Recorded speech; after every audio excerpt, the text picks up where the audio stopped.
Աշխարհայցուց նորարարական պետական հաղորդակցի միջոցով։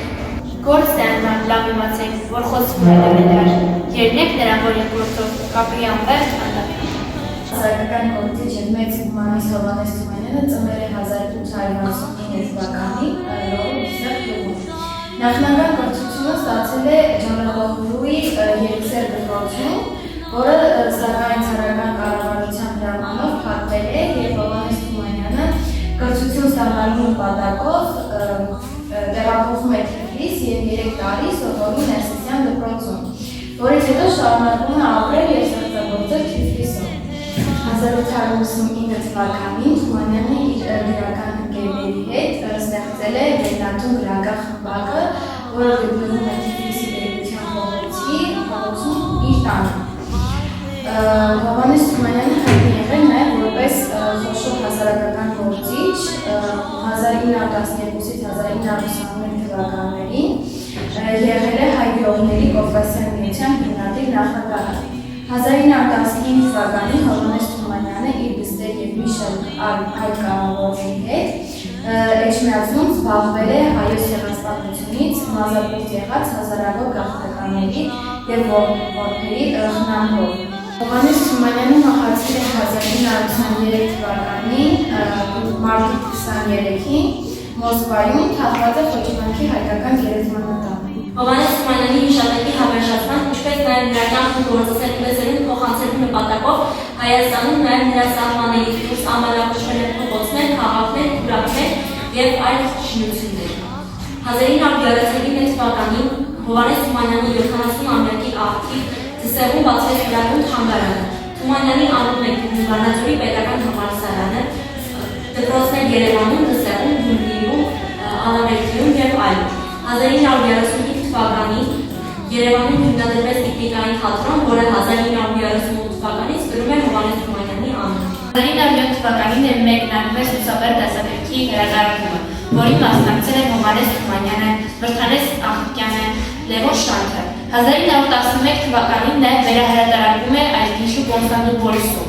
Արևմտահայերեն է թարգմանվում Լևոն Շանթը։ 1921 թվականին հայ քրիստոնեական մշակութային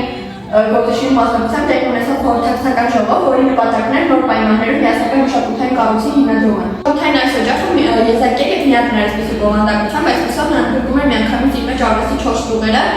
գրականություն, երաժշտություն, թատերություն, նկարչություն։ Թումանյանը և Ղազարոզավարյանը շատ մտերիմ ընկերներ էին։ Նրանք 2 տարիներ միշտ միասին են եղել։ Առաջին անգամ հանդիպելիս Ղազարոզավարյանը ծանոթացել է Հովհաննես Թումանյանի ծրագրերին, նրա ստեղծագործական կյանքի հետ և որոշել է, որ պետք է նրա ստեղծագործությունները տպագրել։ Բայց Հովհաննես Թումանյանը վստահ չէր իր ուժերին և չէր ցանկանում, որպեսզի տպագրության տալ ստեղծագործությունները, բայց դա անում են նրա 2 ընկերները։ Տպագրում են նրա ստեղծագործություններից մի քանիսը և Ռուսաստանում նրա